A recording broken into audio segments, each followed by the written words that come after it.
ආයිබෝවන් මෙම වීඩියෝ තුළ අපි කාල ශ්‍රේණි විශ්ලේෂණයක් සිදු කරන්නේ කෙසේද යන්න Excel හරහා සිදු කිරීමටයි බලාපොරොත්තු වෙන්නේ.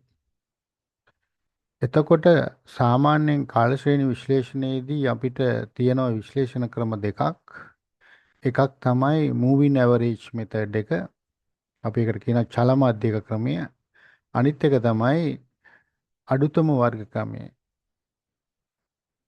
කියලා තව ක්‍රමයක් අපිට තියෙනවා. ඒතර මේ Excel හරහා අපිට සිදු කරන්න පුළුවන් moving average method එක අපිට ඍජු ලෙසම අපිට මේක විශ්ලේෂණය කිරීමේ හැකියාව තියෙනවා. අඩුතම වර්ග ක්‍රමය least square method කියලා අපි කියනවා. මෙය අපිට tool එකක් හැටියට නැති වුණාට Excel වල තියෙන පහසුකම් පාවිච්චි කරලා අපිට අඩුතම වර්ග ක්‍රමය යටතේ කාල ශ්‍රේණි විශ්ලේෂණයක් සිදු කරන්න පුළුවන්. මුලින්ම අපි බලමු Excel වල තියෙන මේ moving average method එක use කරලා කාල ශ්‍රේණි විශ්ලේෂණයක් සිදු කරන්න. ඒතර කාල ශ්‍රේණි විශ්ලේෂණයකදී අනිවාර්යෙන් තිබිය යුතු අංගයක් තමයි කාලයට අනුව කිසියම් විචල්යක වෙනස් වීම තමයි අපි සොයලා බලන්නේ. එම කාලය අවුරුදු වෙන්න පුළුවන්, මාස වෙන්න පුළුවන්, සති වෙන්න පුළුවන්, දින වෙන්න පුළුවන්, පැය වෙන්න පුළුවන්, විනාඩි වෙන්න පුළුවන්, තප්පර වෙන්න පුළුවන්.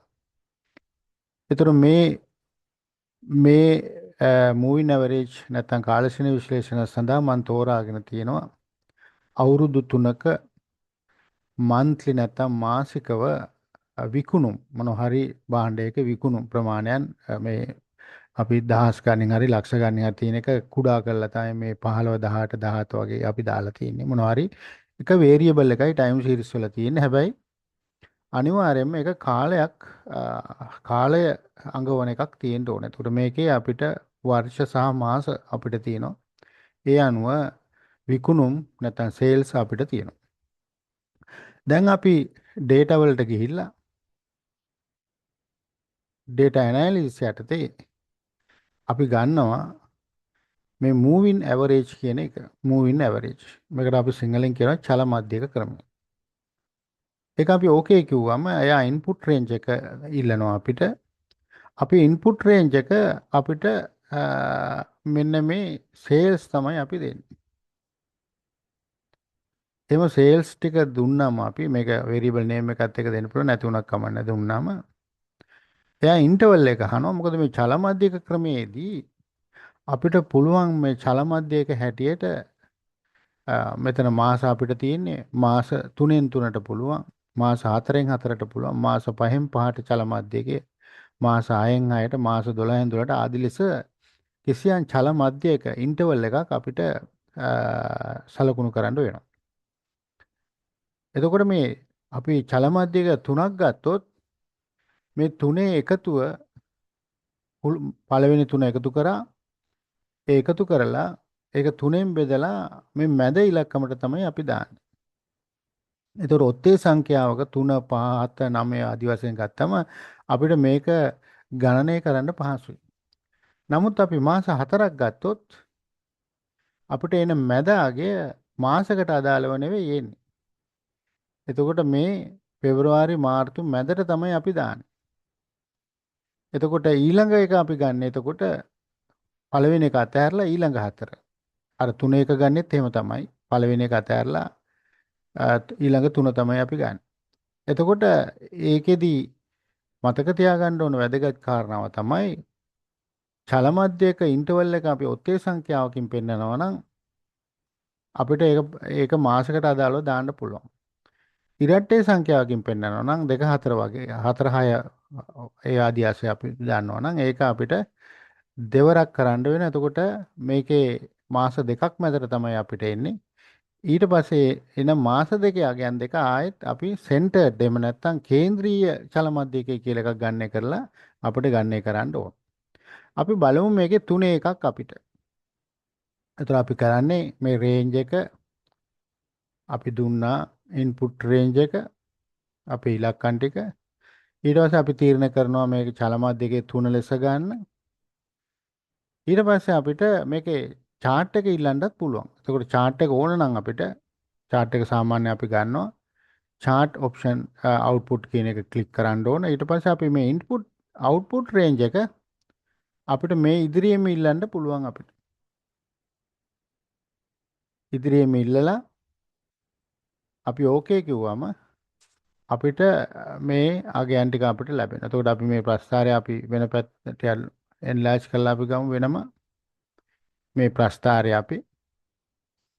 එතකොට මේකේ අපිට ඔයගලන්ට පේනවා මේ මූවින් ඇවරේජ් එක වෙන්නේ මේ නිල් පාටෙන් අපිට පෙන්වන්නේ අපි පවතින සේල්ස් ඒක ටිකක් ස්මූත් කරලා ගන්න පුළුවන් මේ මූවින් ඇවරේජ් එකකින්. මේ කහ පාට තැඹිලි පාටින් වගේ අපි පෙන්නලා තියෙන්නේ මූවින් ඇවරේජ් එක. එතකොට මේ තියෙන උච්චාවචනයන් ටිකක් ස්මූත් කරලා ගන්න එකක් තමයි මූවින් ඇවරේජ් මෙතඩ් එකෙන් සිද්ධ වෙන්නේ. එතකොට ඒකේ ඉලක්කම් දිහා අපි බැලුවොත් මේකේ පොඩි සංශෝධනයක් අපි කරන්න ඕන. මං කිව්වා ඔයගලන්ට මෙතෙන්ට ගියාම අපිට පේනවා ඇවරේජ් එක හොයලා තියෙනවා එයා 2 ඉඳලා 4 දක්වා. ඒ කියන්නේ මේ C2 කියලා කියන්නේ C2 to C4 කියලා කියන්නේ මේ තියෙන C2 1යි 2යි 3යි මේ ඉලක්කම දාන්න ඕන මේ දෙවෙනි පෙබරවාරි මාසෙට දාන්න ඕන. ඒ නිසා අපි මෙතන පොඩි සංශෝධනයක් කරනවා. මේ ටික කට් කරලා අපි මෙතෙන්ට ගල්ලා පේස්ට් කරනවා. එතකොට සාමාන්‍යයෙන් මූවින් ඇවරේජ් එකකදී මුලින් සහ අගින් අගයන් අඩු වෙනවා. ඒ අපි ගන්න මූවින් ඇවරේජ් එක අනුව දැන් 3 එකක් ගත්ත නිසා අපිට මුලින් එකක් සහ අවසාන එකක් අපි අඩු කරනවා. මේක අපි දශම ස්ථානයක් අඩු කරගෙන බලමු.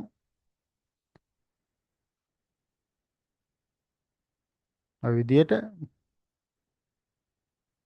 දැන් අපිට මේ මූවින් ඇවරේජ් එක මේ මැදට ඇවිල්ලා තියෙනවා. 4ක් ආවොත් එimhe මේ වගේ දෙකක් ගන්න කරලා මැදට අපි අගයක් ගන්න ඕන.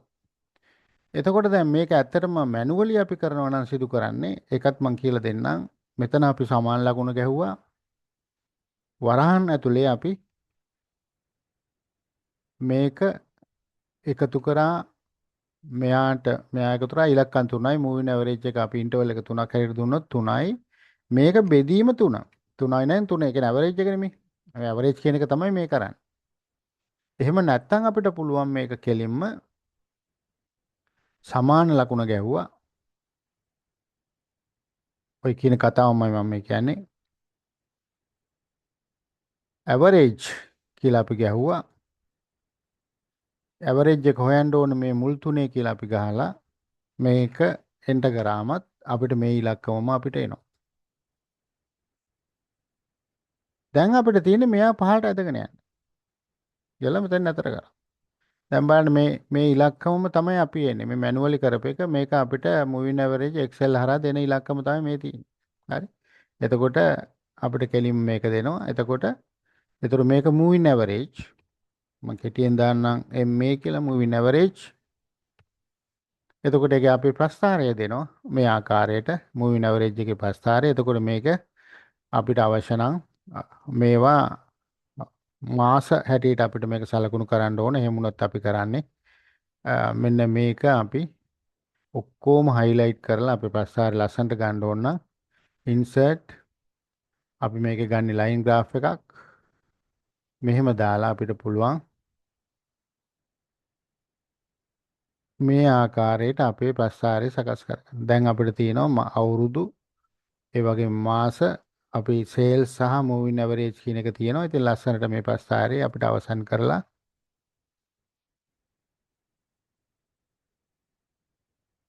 අක්ෂ ඕනනම් අපිට නම් කරන්න පුළුවන් මේකෙදි. එතකොට මෙතන අපිට දාන්න පුළුවන් සේල්ස්. හරි. මෙතන අපිට දාන්න පුළුවන් year and month දාලා අපි ලස්සන ප්‍රස්ථාරයක් අපිට අවසන් කරගන්න පුළුවන්. අපි මේ මූවින් ඇවරේජ් එක එක්කෝ මැනුවලි අපිට කරන්න පුළුවන් මේක. එහෙම නැත්නම් අපිට Excel වල තියෙන පහසුකම් පාවිච්චි කරලා අපිට මේක කරන්න පුළුවන්. ඒක තමයි මූවින් ඇවරේජ් කියලා අපි කිව්වේ. මේක අපිට පුළුවන් ලීස්ට් ස්ක්වෙයාර් මෙතඩ් එහෙම නැත්නම් අපි අඩුතම වර්ග ක්‍රමය හරහා සිදු කරන්න. ඒකත් අපි මේකෙදී අපි කරමු. මේකට අපිට කෙලින්ම ටූල් එකක් හැටියට නැහැ. අපි මේකෙදි කරන්නේ මැනුවලි කරන එක අපිට Excel වල තියෙන පහසුකම් අරන් අපිට ඉක්මනට මේක කරගන්න පුළුවන්. මෙහිදී සිදුවෙන්නේ දැන් අපි දන්නවා ටයිම් සීරීස් එක තියෙන්නේ ටයිම් එකකට අදාළ කාලය අඟවන කතාවකට අදාළ තනි වේරියබල් එකක් විතරයි තියෙන්නේ.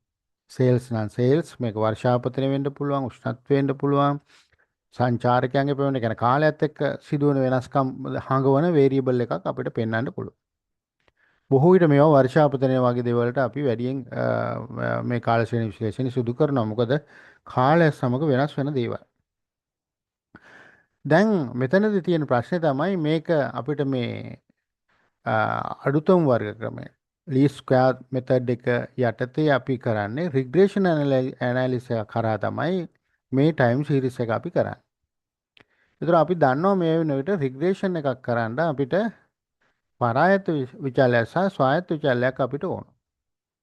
එතකොට හැම විටම මේ ටයිම් සීරීස් එකේ අපි දෙන වේරියබල් එක y නැත්නම් පරායත්ත විචාලය හැටියට තමයි සලකන්නේ. මෙයා y හැටියට තමයි හැම වෙලාවෙම සලකන්නේ. එතකොට අපිට y තියෙනවා x එකක් නැහැ. ඒ නිසා අපිට මෙන්න මේ අඩුතම වර්ග ක්‍රමය යටතේ අපි කරන විශ්ලේෂණයේදී x එකක් අපි ක්‍රියේට් කරගන්නවා අපි අලුතෙන් හදාගන්නවා. ඒ සඳහා අපි කරන්නේ x එක හදාගන්න අපි මම සිම්පල් x කියලා ගන්නවා මේක නියම x එක නෙවෙයි x එක හදා ගැනීම සඳහා ගන්න x එක තමයි මේ. ඒ තමයි ඒක සිම්පල් x කියලා ගන්න. ඒතර මම කිව්වා මේ සේල්ස් කියන එක අනිවාර්යයෙන්ම y. y තියෙනවා අපිට x එක නෑ දැන් x එක අපි හදාගන්න යන්නේ. මොකද්ද අපි කරන්නේ මේ x කියන එක මේ x නෙවෙයි මේක ඊළඟට තමයි අපි x හදාන්නේ. x හදා ගැනීම සඳහා මම සිම්පල් x කියලා කොලම් එකක් හදාගත්තා. ඒකදී අපි කරන්නේ මේ 1 2 3 කියලා මේක අපි පහළට ටයිප් කරමු. ඒතර අපි සාමාන්‍ය Excel වලදී 1 2 විතර ටයිප් කරාම ඇති. අපිට මෙහෙම පහළට ඇදගෙන යන්න පුළුවන් ඒ දෙක highlight කරලා අවසානයේ මේක අපිට 36ක් එනවා. ඒ කියන්නේ අවුරුදු 3 12 වරක් 3 36 අපිට එනවා. එකේ ඉඳලා 36 දක්වා අපිට එනවා. දැන් අපි කරන්නේ මේ එකේ ඉඳලා 36 දක්වා තියෙන ඉලක්කම් වල අපි එකතුව හොයනවා. එකතුව හොයන්නත් පුළුවන් කෙලින්ම ඇවරේජ් එක හොයන්නත් පුළුවන් අපිට. සාමාන්‍යයෙන් අපි එකතුව හොයන්න අපිට තියෙන පහසු ක්‍රමය තමයි මෙතනින් පහළ සෙල් එකට ගිහිල්ලා මේ ඔටෝ සම් කියන එක ක්ලික් කරන්න. ඔටෝ සම් ක්ලික් කරාම එකේ ඉඳලා 36 දක්වා තියෙන ඉලක්කම් ටික එයා මේව කරලා අපිට එන්ටර් කරාම මේක එකතුව අපිට එනවා 666ක්. මේක අපිට පුළුවන් බෙදන්න 36. මීන් එක නෙවෙන්නේ 18.5යි. දැන් 18.5ක් අපිට ආවනේ මේකේ උත්තරේ. මේක අපිට ගන්න පුළුවන් තව ක්‍රමයක් තමයි මෙතෙන්ට ගිහිලා අපි ඇවරේජ් කියලා අපි ටයිප් කරනවා. ඇවරේජ් මේක එනවා ඇවරේජ් එක. එතකොට ඇවරේජ් එක අපි මේකේ ඉලක්කම් ටික ඔක්කොම දීලා අපි ඇවරේජ් එක හොයලා දෙන්න කියලා කිව්වත් අපිට අර උත්තරේම තමයි එන්නේ 18.5 තමයි අපිට එන්නේ.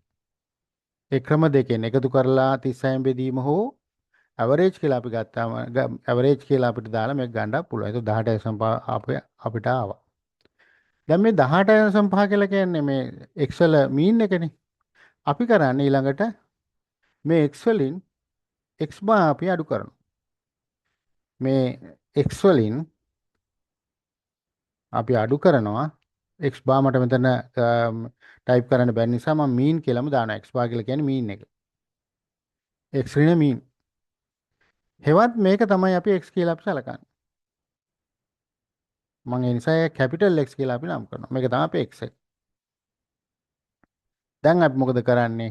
මේ එකෙන් අඩු කරනවා අපේ මීන් එක 18.5. 18.5 නෙමෙයි.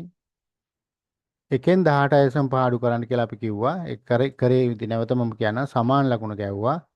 මේ එක කියන එක අපි ටයිප් කරන්නේ නැහැ. මොකද මේ පහළට යනකොට වෙනස් වෙන ඒවා අපි සෙල් නම්බර් එක තමයි අපි දෙන්නේ. එන D2. අඩු කරනවා 18.5න් තමයි මේ ඔක්කොම අඩු කරන්න ඕනේ. ඒ නිසා මෙතන තියෙන සෙල් එක දෙන්නේ නැහැ. අපි කෙලින්ම මේක 18.5 කියලා අපි ටයිප් කරලා අපි එන්ටර් කරාම ඍණ 17.5. දැන් අපිට මෙයා අද්දගේ පාරට. ඇද්දම අනිවාර්යයෙන්ම ඍණ 17.5 ඉඳලා ධන 17.5 දක්වා මේ ඉලක්කම් එන්න ඕන. දැන් එහෙනම් අපේක්ෂක හරි y එක හරි. දැන් අපිට පුළුවන් ප්‍රතිපායනයක් කරන්න. දැන් ප්‍රතිපායන කරන විදිහ අපි දන්නවා Excel වල regression ක්ලික් කරාම y එක දෙන්න y එක අපි දුන්නා පරායත්ත විචල්‍ය. ඊට පස්සේ ස්වායත්ත විචල්‍ය දෙනවා. අපි හදාගත්ත ස්වායත්ත විචල්‍ය x එක ලේබල් එක දුන්න නිසා අපි ඕකේ කිව්වා. අපිට ඕන අවශ්‍ය වෙන්නේ මේකේ අපි රිග්‍රෙෂන් එකක් කිරීම තුළ මෙන්න මේ ඉලක්කම් දෙක තමයි. ඒ කියන්නේ ප්‍රතිපායනයේ y සමානයි a දන bx කියන එක තමයි මේ තියෙන්නේ. අපි සාමාන්‍යයෙන් ප්‍රතිපායන සමීකරණය ලියන්න කියලා කිව්වොත් y සමානයි 17.36යි ධන 0.01යි x කියලා තමයි අපි ලියන්නේ. ඒතර මේක ඍණ වෙනවා කියලා කියන්නේ අපේ මේ කාලශ්‍රේණි විශ්ලේෂණය අපි දන්නවා උපනතිය කියලා එකක් අපි ගන්නවා. උපනතිය ඍණ උපනතියක් වෙනවා. ඒ කියන්නේ කාලයත් එක්ක අපි සලකා බලන වේරියබල් එකේ අඩුවීමක් පෙන්වන්න ගන්න. සේල්ස් නම් සේල්ස් අඩු වෙනවා. වර්ෂාපතන වර්ෂාපතන අඩු වෙනවා. සංචාරකයන්ගේ පැමිණීම නම් සංචාරකයන් පැමිණීම අඩු වෙනවා. ධන කියන කේ අදහස වෙන්නේ මේ ඉලක්කම මේ ඉලක්කම ධන වෙනවා කියලා කියන්නේ අපි බෑවුම ධන කියලා කියන්නේ අපි සලකා බලන කාල පරිච්ඡේදය තුල අපි සලකා බලන වේරියබල් එකේ වැඩිවීමක් පිළිඹු කරනවා. දැන් මේ උදාහරණය අනුව සේල්ස් වැඩිවීමක් තමයි අපේ පිළිඹු වෙන්නේ. ඒක අපි ප්‍රසාරගත කරලා බලන්න පුළුවන්. අපි එහෙමනම් මෙන්න මේ ඉලක්කම් දෙක අරගෙන යනවා කොපි කරලා අපේ data sheet එකට. ඊළඟ මෙතනින් අපි තියාගන්න පහලින්. ඕන තරක තියාගන්න පුළුවන්. නමුත් අපිට පහසු තැන මෙතන. දැන් අපි යන්නේ මේකේ උපනතිය ගන්න කරන්න. මේ උපනතිය ධන උපනතියක් වෙන්න ඕන අනිවාර්යයෙන් මෙයා ධන නිසා. එතකොට මේ ඉලක්කම් වල අපි ධන උපනතියක් තියෙනවා. ඒ උපනතිය රේඛාවන් දින්න අපිට ඒ උපනතිය අගයන් ගණනය කරන්න ඕන. එතකොට ටයිම් සීරීස් එකක එක කොම්පොනන්ට් එකක් තමයි උපනතිය. තව කොම්පොනන්ට් තුනක් තියෙනවා. එතකොට උපනතිය ගණනය කිරීම සඳහා අපි මොකද කරන්නේ? මෙතනට දැම්මා. මේ ලේසි තැනක අපිට මේක ඕන තැනක මේ මම මේ කියන වැඩේ මේ ඕනම සෙල් එකක මේක කරන්න පුළුවන්. මෙතන ළඟ නිසා මම මෙතන තියාගත්තා. සමාන ලකුණ ගැව්වා. මේ A ධන B වැඩි කිරීම x A ධන bx. ඒ කියන්නේ ප්‍රතිපායන සමීකරණයට අපි මේ x අගය ආදේශ කරා. මේ ප්‍රතිපායනයේ A අගය, මේ B අගය, මේ x අගය. හැබැයි ප්‍රශ්නේ තියෙන්නේ මේ ටික වෙනස් වෙනවා අපිට උඩට යනකොට මේ දෙක වෙනස් වෙන්නේ නැහැ. AB එක වෙනස් වෙන්නේ නැහැ. නිසා මේ දෙක අපේ සමීකරණේ ස්ථාවර කරන්න ඕන.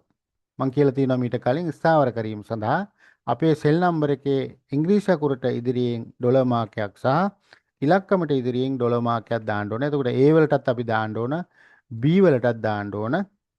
B වල අකුරට ඉදිරියෙන් ඉංග්‍රීසි අකුරට අක්ෂරයට ඉදිරියෙන් ඩොලර් මාර්ක් සහ 39ට ඉදිරියෙන් නැත්නම් ඉලක්කමට ඉදිරියෙන් ඩොලර් මාර්ක් එකක් දැම්මා. නමුත් මේ අවසාන එක අපේ x අගය ඒක වෙනස් වෙන උඩට යන නිසා එයා වෙනස් කරන්නේ නැහැ. අපි ඒකට ඩොලර් මාර්ක් එකක් දෙන්නේ නැහැ. අපි එන්ටර් කරා. දැන් අපිට පුළුවන් මෙයා කොපි කරලා මෙහෙම උඩට පේස්ට් කරන්න. උඩ නම් අපිට මෙහෙම පහළට දෙන ආවකේ පහළේ ඉඳලා උඩට දෙන්න බැරි නිසා මම කොපි පේස්ට් කරා. මේක දශම ස්ථාන වැඩි නිසා අපි දශම ස්ථාන එකට විතර තියාගමු. ඒතර 17.1 ඉඳලා 17.6 7 දක්වා 17.7 දක්වා මේකේ වර්ධනයක් අපේ පෙන්වනවා. මේකට අපි කියනවා උපනති හේවත් ට්‍රෙන්ඩ් කියලා අපි කියනවා. ට්‍රෙන්ඩ් එක. දැන් අපිට පුළුවන් මේක ප්‍රස්ථාරගත කරන්න. ඇත්තරම් ප්‍රස්ථාරගත කරන්නේ අපි මේකේ ඉලක්කම් දෙකයි. නමුත් අපි මේ ඔක්කොම highlight කරලා මේ ප්‍රස්ථාරගත කරලා අපිට අනවශ්‍ය එක ඉවත් කරන්න පුළුවන්. අනවශ්‍ය කියලා කියන්නේ මෙයා අපිට වැඩක් නැහැ. ඉතින් මේක enlarge කරගමු අපි. මේක අපිට වැඩක් නැහැ. ඒක highlight කරලා delete කරලා දානවා. මෙයාත් වැදගත් නැහැ. අපි highlight කරලා delete කරලා දානවා. දැන් මේ තියෙන්නේ අපේ moving average එක නෙවෙයි අපි මේ කරේ moving average එක කලින් කරේ මේ අපි කරලා තියෙන්නේ කාල ශ්‍රේණි විශ්ලේෂණ අනිත් විශ්ලේෂණ වෙන අඩුතම වර්ග ක්‍රමයේ යටතේ least square method එක යටතේ time series එකක් කරලා එහි කාල ශ්‍රේණිය තමයි මේ sales තමයි නිල් පාටින් පෙන්වන්නේ මේ තැඹිලි පාට රේඛාවෙන් පෙන්වන්නේ අපේ ඒක උපනතිය. ඒක උපනතිය අපිට කිසියම් වැඩිවීමක් ඔයගලන්ට පේනවා මෙතන තියෙන පරතරයට වඩා මෙතන තියෙන පරතරයේ කිසියම් දල වැඩිවීමක් මේකේ පිළිඹු වෙනවා. එතකොට ඒක අපි මේ ප්‍රස්තාරය මෙම ලස්සනට අපිට හදා ගන්න පුළුවන්. මේ වගේ අක්ෂ අර මං කිව්වා වගේ නම් කරන්න පුළුවන් අපිට. හරි. එතකොට මෙතන අපිට දාන්න පුළුවන් year and month මේවා සිංහලෙන් ටයිප් කරන්න පුළුවන් කියලා මම කිව්වා. මෙතන අපිට ඕන sales නැතුව විකුණුම් කියලා සිංහලෙන් ටයිප් කරන්න පුළුවන් Taman දන්න ෆොන්ට් එකක්. මම ඒකත් පෙන්නන්නම්. විකුණුම්. හරි. මෙතන ඕනනම් අපිට දාන්න පුළුවන් සිංහලෙන් වර්ෂය සහ මාසය. වර්ෂ සහ මාසය හෝ නැත්නම් වර්ෂ සහ මාස කියලා අපිට දාන්න පුළුවන්. හරි. එතකොට මෙයත් අපිට සිංහලට ටයිප් කරන්න ඕන නම් මේ ලෙජන්ඩ් එක මෙතන අපිට පුළුවන් සේල්ස් කියන එක විකුණුම් කියලා ටයිප් කරන්න. මේක අපිට උපනතිය කියලා ටයිප් කරොත් ඔටෝමැටිකලි උපනතිය මේකේ අපේ ප්‍රස්ථාරයේ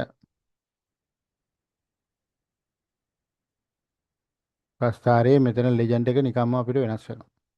ඒතර මේවත් අපිට සිංහලට ටයිප් කරන්න ඕන නම් සිංහල ටයිප් කරන්න ඕන නම් අපි මේවා සිංහලෙන් ජනවාරි පෙබරවාරි දෙසැම්බර් කියලා ටයිප් කරු ගමන් මෙයා ඔටෝමැටිකලි මේකේ සිංහලෙන් මේක හදා ගන්නවා. ඕන නම් එකක් දෙකක් පෙන්නන්නම්. ජන කියලා මන් දාන්නම්. වෙබ්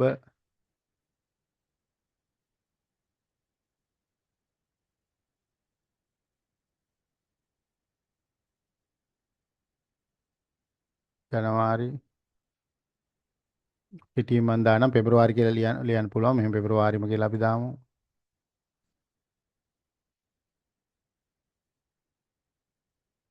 පෙබරවාරි මාර්තු ආදි වශයෙන් මේක පහළ ටයිප් කරන්න පුළුවන් සිංහලෙන්. ඔයගලන්ට ගිහලා ටයිප් එකට මේ chart එකට ගිහලා බැලුවම ඔයගලට පේනවා මේවා සිංහලට වෙනස් වෙලා තියෙනවා. එතකොට අපි මේ එකක් මෙහෙම සිංහල ටයිප් කරලා ඒක copy paste කරාම මෙහෙට අපිට මේක සිංහලෙන් මේ chart එක දාන්න පුළුවන්. මාතෘකාවක් අපිට දාගන්න පුළුවන්. කාල ශ්‍රේණි විශ්ලේෂණයේ මොනවාරි sales වල නැත්නම් විකුණුම් වල කාල ශ්‍රේණි සහ උපනතිය හරි මොකක් කරලා මාතෘකාවක් අපිට දාගන්න පුළුවන්. එතකොට මේ තමයි අපි කාල ශ්‍රේණි විශ්ලේෂණයේ Excel හරහා සිදු කිරීම පිළිබඳව අපි කතා කරේ. මෙහිදී මම මුලින්ම සඳහන් කරා කාල ශ්‍රේණි විශ්ලේෂණය යටතේ moving average එක තමයි අපිට Excel වල tool එකක් හැටියට තියෙන්නේ. නමුත් Excel වල තියෙන පහසුකම් පාවිච්චි කරලා අපිට ලීස්ට් ස්ක්වෙයාර් මෙතඩ් එක යටතේ ටයිම් සීරීස් එකක සිදු කරන ආකාරයත් අපි මෙහිදී සිදු කරා. එතකොට කාල ශ්‍රේණි විශ්ලේෂණය ඔය කියන ප්‍රධාන විශ්ලේෂණ ක්‍රම දෙක ඔස්සේ තමයි අපි බොහෝ විට කාල ශ්‍රේණියක් අපි විශ්ලේෂණය කරන්නේ. ඒ යටතේ ওই ක්‍රම දෙකෙන් ඕනම එකක් යොදා ගැනීම සිදු කිරීමට හැකියාව ඔයගොල්ලන්ට තියෙනවා. එහෙමනම් අපි කාල ශ්‍රේණි නැත්නම් moving average කියන tool එක පිළිබඳ නැත්නම් කාල ශ්‍රේණි විශ්ලේෂණය පිළිබඳ අපි කතා කරපු වීඩියෝෙන් අපි සමගන්නවා තවත් විශ්ලේෂණයක් සමගින් හමු වීමේ බලාපොරොත්තු ඇතුව